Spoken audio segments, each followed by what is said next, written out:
Hey all, and welcome back to Pokémon Colosseum. Today we're heading to the Shadow Pokémon Laboratory, which, I gotta be honest, probably wasn't the smartest idea to put it in the Yellow Pages. Now, any idiot with, like, a hover bike in a desert can just get to it. Like, those lasers aren't keeping it secret, guys, look at it. No, if anything, the lasers are making it look a little bit more of an attraction, just saying.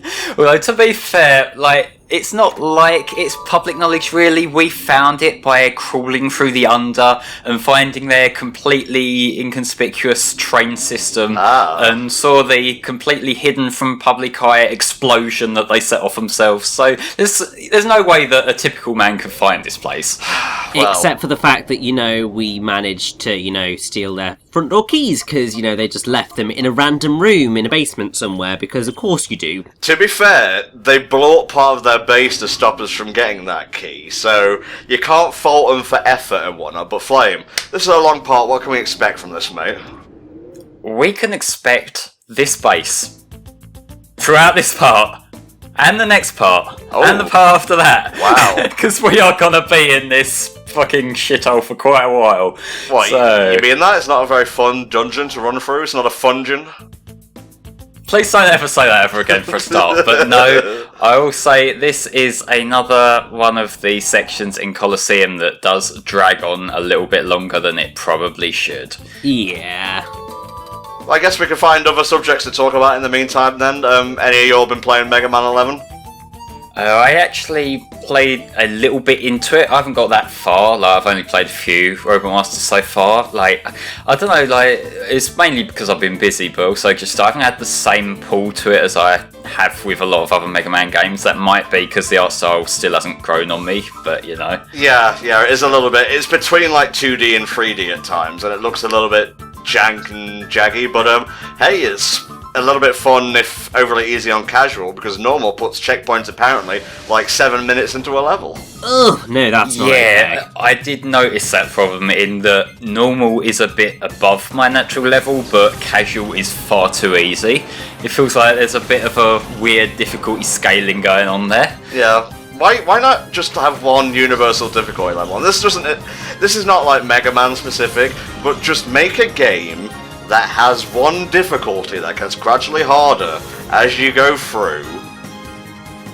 Well, like, the problem with that is that Mega Man's whole, like, distinction from other platformers is that you can pick levels in any order and find out, like, which, weapons work best against which Robot Masters. So if it was, like, a scaling thing, it would kind of be linear, and that would defeat the design mentality of that.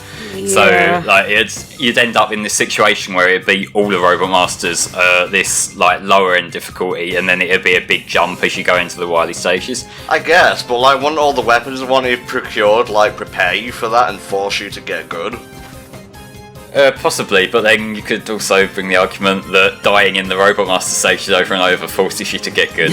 yeah, I suppose so. I said this on Twitter, there's few things in gaming better than, like, memorizing, say, a Sonic or a Mega Man level, and then, like, just blitzing through it the next time once you've, like, you figured out all the kinks, you know where to jump, where not to jump, when to shoot, when to just hold your fire, and so on and so forth. Myron is gone. Might as well call him Moral at this point.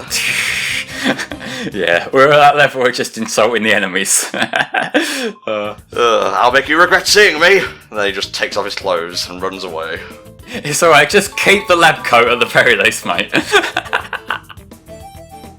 Alright, that's one battle out of the way. I'm going to assume there's a lot more. So, any particular interesting tidbits you can tell us about the Shadow Pokemon Lab at Flame?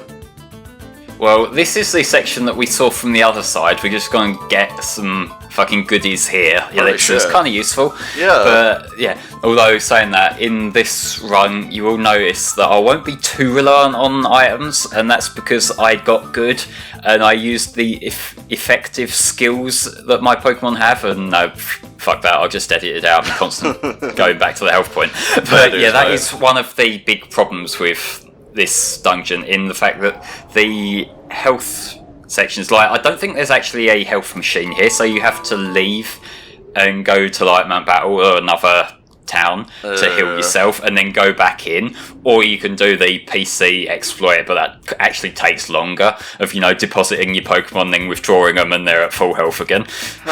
True, yeah. How do you feel about dungeon design like that, Richie? Do you enjoy long dungeons that have like set checkpoints that you can like walk out of a dungeon, then come back and you'll be at that checkpoint, or do you just prefer it to be like one and done? Depends on the game and depends on the dungeon, really. I mean, I would say probably generally I'm more of the type of I like to be one and done with a dungeon. So go in and do everything that needs to be done in said dungeon and then say goodbye to it forever. With the option of there being a few hidden things in there, so that if you wanted to go back into it, you could, but you aren't necessarily required to. Yeah. So in a way, I think like Zelda dungeons generally tend to be that ilk.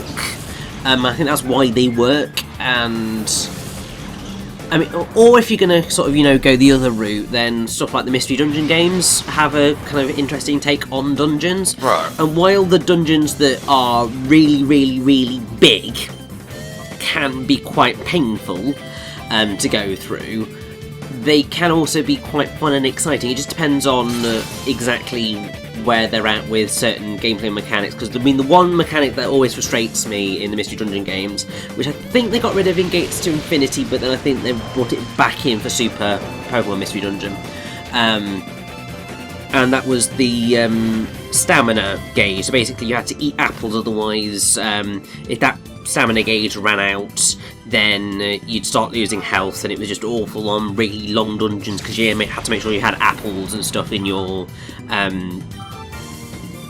backpack, and it was just a bit like, I don't like this. Well, I mean, why would you set out on like a dungeon crawl without food, Richie? Like, do you not think ahead? Are you not truly in the mind of your Pokemon?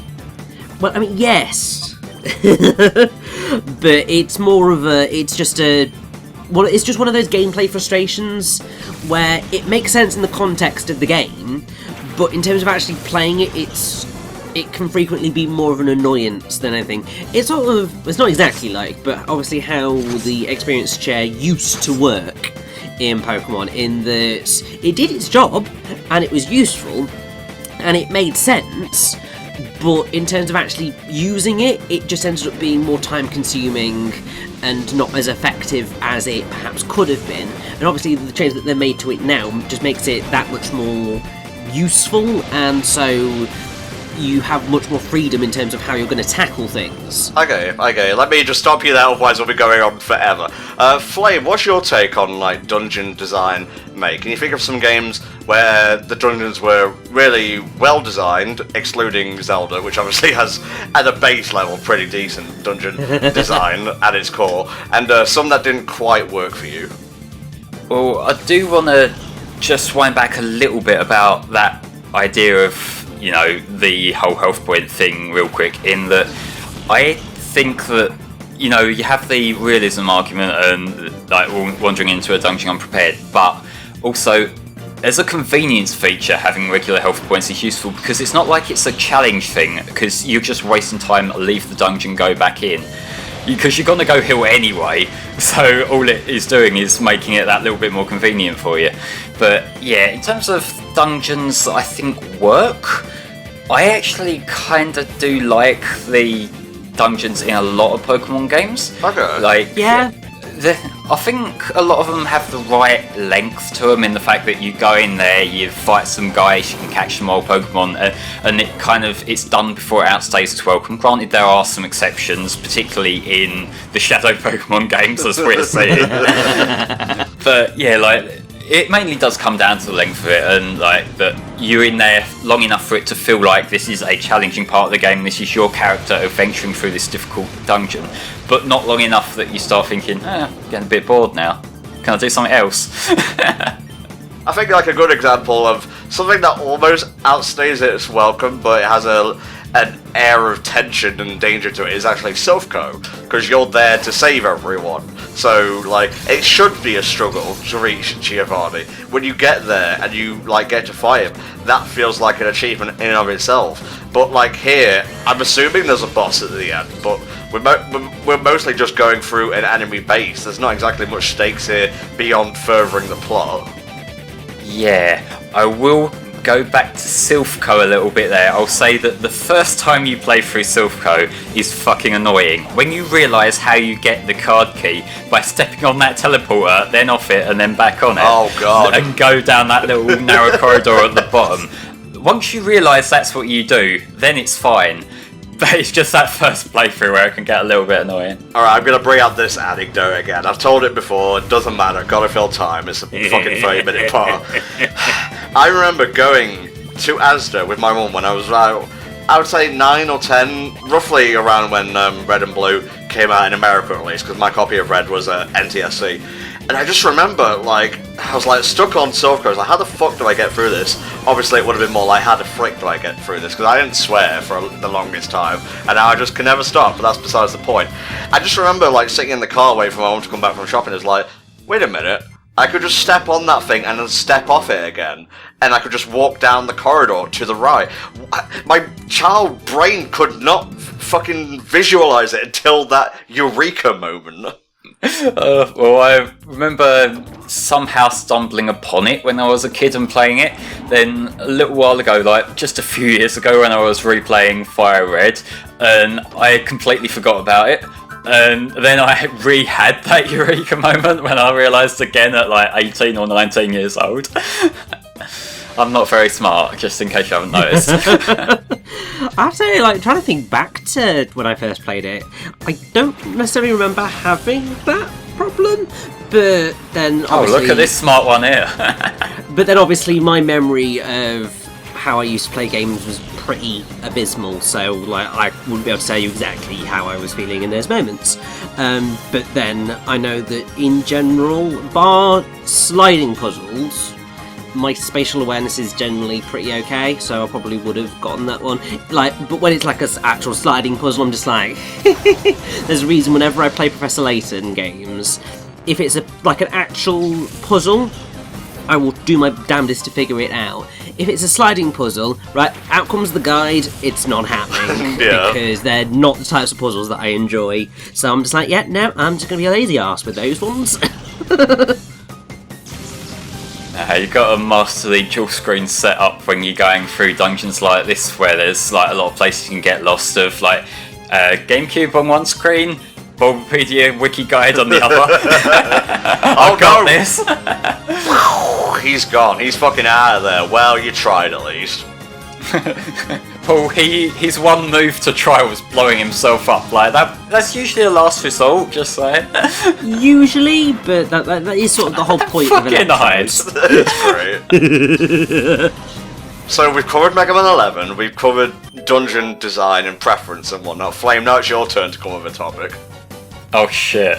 I was hoping you'd be doing all of this. Just pick a type of Pokemon and we'll talk about our favourite and least favourites of that type. Alright, there's Entei on screen. Fire. Charizard is the best, I don't give a shit. Fire starters are usually the best starters unless they're like, I don't know, fucking... Let's see. Froakie? Karate penis chicken? Sorry, what did you just say? Karate penis chicken? Yeah! That's the worst fucking top one in that gen. Yeah, but he evolves into a Kung Fu Rooster Man. That's great, and he's on fire. And he has fucking furry crotch hair. And We've been through this. Wow, we're really scraping the bottom of the commentary barrel now, folks. Richie, what is it about the fire type you like and dislike?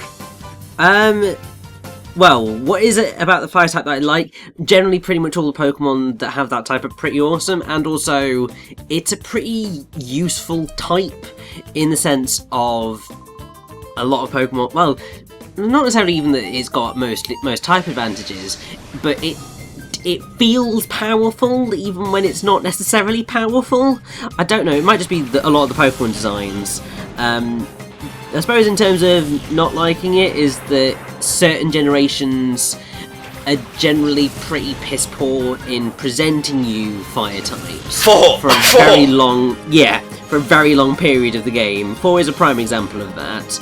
I do seem to recall that Sun and Moon are also actually kind of bad at presenting you good fire types early on, because in my original Sun and Moon playthrough I went through with Litten, and Infernape was an absolute beast. Infernape? Oh god. How dare you mix up Gen 4 with my precious kitten?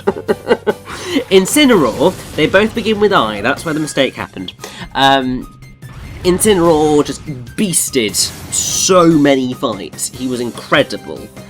But when I played through it with Rowlet and Decidueye, like, I struggled to get a fire type that sort of worked for me. In the end, I ended up going with Slazzle, because I wanted that poison type coverage as well. And it worked out, but obviously you can't really get Slazzle until quite far into the game. What is it, like Second Island or something? It's something like that, but even when it's sort of Second Island, it's still further down, because obviously it can only be female Salandits and all that jazz, so it can be a bit more complicated. It's just like, I mean, actually no, did I even catch one? I might have used the totem, because in Ultra Sun and Ultra Moon, because that's the version that I was playing, you were able to, if you picked up the stickers, you were able to get totem Pokemon from Samson Oak, and I think I got my Salazzle from him, so I think it was a totem Salazzle. Fucking Samson Oak. I can never take him seriously now, because he reminds me of Ansem Secret Darkness. All things begin in darkness and all so end. Ah, yes, the Pokemon are no different, especially in this, the Shadow Laboratory. I haven't got a fucking clue what you're talking about. Kingdom Hearts, my god, man. What a pleb! Speaking of which, I'm currently recording Dream Drop Distance, and it's actually quite fun. It's a lot harder than I remember it, actually. Really? What, are you playing on normal or proud? Proud, of course. Like, well, of course it's fucking hard. You're playing on hard.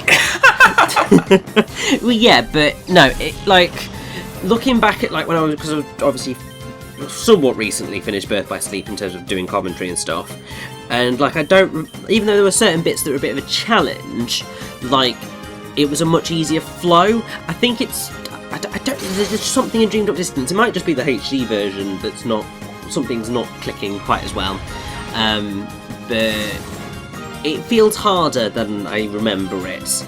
But then also I think just some of the nightmare enemies are just actually that cruel. Yeah. I mean, I am not looking forward to my second trip to Traverse Town. Oof, yeah, I remember the boss rush, yeah. Even when we're doing Pokemon, usually something about Sonic or Kingdom Hearts comes up. I'm sorry guys, we've been doing this for 10 years and this is kind of our shtick at this point in time. Basically. We've been doing it for 10 years and we have made literally no progress whatsoever. You haven't been here for most of that 10 years, you can shut the fuck up. Yeah, well, fuck you, I can ride your coattails all I want. But, fine. I'm like a fucking Ninetales at this point, and everyone grabs a tail and follows me, and then I'm following a bigger Ninetales, and then that Ninetales is following a bigger Ninetales. Basically what I'm saying is no one gets where they are by themselves, you usually have help. And we use Surf and everyone dies, got it. What? Ninetales is a fire type, Tom. It is I weak got to water. That. Your comparison just makes no fucking sense, and it's a 30-minute part, right? Yeah, and also, Flame, you seem to forget that there is also the thing of Alolan Ninetales right now. So, because we didn't specify the type of Ninetales, the water might not actually affect it that much. You know what I fucking mean? Fire type Ninetales is the better one, although I do still kind of like Alolan Ninetales too. Really like Alolan Ninetales. It was one of those. I mean, yeah, obviously, but like Alolan Ninetales is actually really useful. I used it in my Ultra Moon run, I think. Or my it was Ultra Moon. And yeah, it did. God bless it. Although was that my Sun run? I honestly cannot remember anymore which way round my teams were. I know that my Sun team is definitely better than my Ultra Moon team, because the type coverages were better and I didn't have as much trouble fighting things as I did in Ultra Moon. And it wasn't through virtue of like not setting my teams up properly in terms of the typage, it's just because I'd started off with Rowlet and Decidueye route, that immediately threw off my other kind of options in what I needed for type coverage, and so I wasn't able to sort of use the same tactics, although I did use Alolan Raichu again, because Alolan Raichu is a beast in both of them. Yeah, he's pretty great. Although then again, I still prefer Kanto Raichu. I don't care if you prefer Kanto Raichu. Kanto Raichu's awesome, but... Let's not have a turf war here. Come on now. Let's talk about the music of Pokémon Colosseum. Actually, Flame, I'm going to throw this over to you. Do you have any picks that stick out for you as particularly tasty bangers, jams even? Well, you've got the song we've got going right now, the Cypher Battle theme, Yes. which that guitar is fucking sick. When that guitar riff kicks in, that's when it just snaps. There's also some other good ones, I say Mirabee's theme, it's what it is. It does the job well. It's perfectly fitting for his character. The XD one's better, but still, it's still good. But there is this just constant every song in this game I think is good for what it is, and also mentioning highlights, obviously Pirate Town. We haven't been there in a little while, and Tom's obnoxious off-sync snapping's kind of bled out of my mind now. Shut the fuck up, you! That's it, ruined this other song by being out of sync with it as well. Oh, I live to disappoint you, Flame. Sorry, go on. That was basically my point. You killed it. Okay, well, good. Now, if only that could carry over to the actual you. Oh god, then you'll have to record all these games yourself. Good luck. God, yeah, that's alright. I'll stop myself from killing you in future. Oh god. Oh, Murkrow just chilling there in midair, tapping his foot. It's I'm just going to stand here on nothing. This is how I fly. I'm just so lazy that I don't need to flap my wings. I can just stay here and it's totally okay. Thank you, Richie, for exacerbating the obvious joke. Anyway, it's nice to finally be able to catch a Shadow Pokemon that's also a Dark type. It almost seems like an oversight on, Cypher's thing to make Shadow Pokemon out of anything other than Dark types. Well, you need to spread your type effectiveness, otherwise you'll be like Team Rocket, and once you know how to beat a Zubat and a Grimer, then your entire plan's fucked. Yeah, true, very true. And yeah, this Murkrow's dragging this out for us, because of course it is. I saw that edit! What edit? The edit where the Murkrow jumped backwards, you hack! I don't think that actually was an edit. The only edits I've made are at the end of a turn. Sometimes the character animations are a bit jumpy. That might be what you're thinking of. Oh, I thought I had him this time. Finally. You'll be able to tell when the music fades in. It's a lot more subtle than your fucking edits, where you got that pathetic little pinwheel thing. But still. Oh well. Maybe next time, guys. Maybe next time. Well, I mean, to be fair, Tom, I've already caught Flame out on at least one edit, so I'm sure I'll manage it again at some point. It just depends on whether I'm paying enough attention to the actual screen at the time to notice it. Well, I'm gonna be honest. Whenever Flame talks, there's just this red haze descent, and it's I can't hear anything. I can barely see what's on the screen. So maybe that's how he does it. Because whenever he talks, I just can't tell what's an edit and what's not. No, that might just be Discord's terrible call quality. It's one of the two. yeah, maybe. We use Skype, it fucks up. We use Discord, it fucks up. Can we just have something that works, please, guys? I know, it would be nice. String and a couple of cans. Perfect.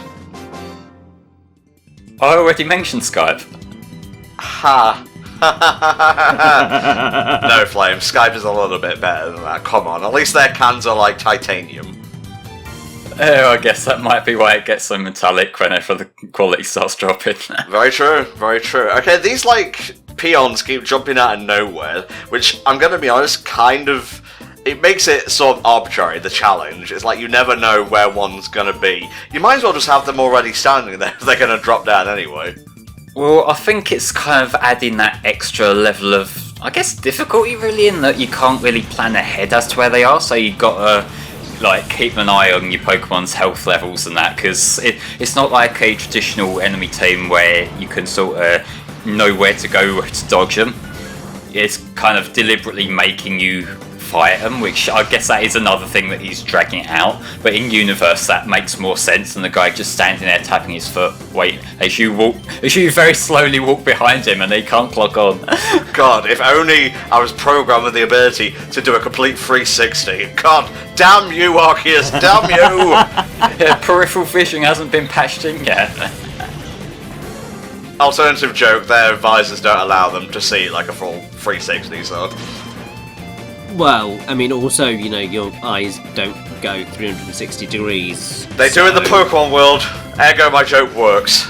I don't think that is how eyes work. Oh in God, any can we worlds. get some plot in this fucking dungeon? Not for another 2 parts, I won't you? Yeah, I mean, this is sort of the key flaw with the likes of the Shadow Pokemon Lab, is that there is sort of... It's just battling, and it's something that, in turn, is if I can actually speak properly, as pros, it's one of the things that is always a challenge whenever you decide to do a Pokemon commentary. Yeah. It's arguably worse with Colosseum because it does force you into so many battles that you can't avoid. So you just end up having to sit through them all, and because of the double battles, they last longer and all that, yada yada yada. So because there are so many battles and they last so long, you're just like, right, it's difficult to do commentary over stuff that is ultimately just repeating itself in different variations. And yeah, it's why I think a lot of people do tend to avoid doing Pokemon commentaries, because they are arguably one of the more challenging types of games to do such a thing on. I don't know, like, there's a lot of PokeTubers who get by entirely on Pokemon, but they're probably just more skilled at talking about Pokemon games than us, to be fair. They are, and I mean, obviously, I've said about Trevor Conroy, and I really do like his playthroughs, but what they do that obviously we don't, because we, one, don't necessarily have the time and energy to do, but also we're super lazy in certain aspects, Yes. Is they tend to go very, very in-depth into Pokemon themselves and the moves that they can learn. I know that Chuka Conroy always does like a profile on every single catchable Pokemon that you can get, and those sorts of bios can really fill up time, especially if, you know, you're speeding up your footage so that you're sort of rushing through bits whilst you cover that, so then you immediately wipe out quite a lot of your just going through a dungeon and battling people because you're talking about something else during it. But because obviously, you know, we're hacks and everything, we're just sitting through these and going slightly insane in the process. And it's wonderful and sort of hilarious, but we're just rolling with it. And I like how, you know, just obliterating these guys with like 2 legendary dogs. Like, seriously? Yeah, I'm doing that because, as you've just mentioned, these battles go on for quite a while, so I want to speed the process up. Totally fair. I tried to avoid, like, what was the TV show's phrase? Talking about a bear ball better than a bear ball. Sometimes it's just best to call attention to it rather than just, like, I don't know, flap your gums and talk about any old shit, really. Although I've become much more relaxed with commentary topics Thank in the God. past couple of years. We're here to talk about Pokémon Colosseum. If something relevant pops up that we want to discuss about the game, we'll talk about it. Otherwise, what do you want, a blow-by-blow commentary? Because trust me, that would be 10 times duller. Well, I mean, we could do that amateur YouTube thing of, look, the camera is panning round. Look, there is Suicune. He is on fire. Pupitar used Dig. Espeon got hit. So it's in hyper mode. 2 more parts to this, lads. All we need right now is the announcer from Pokemon Battle. Is it? Oh my God! What is the name of the Wii Stadium Pokemon? ones you're thinking of? Not I mean, there is Stadium, but what's the one that's on the Wii? Diglett flew up high! Battle Revolution? That's it, Battle Revolution. I was thinking Battle Royale. I was like, no, that's definitely not right. Well, you're an idiot. Goodbye. See you next time for more of this. 8 seconds, Tom. Fuck me again. Bye, guys. See ya.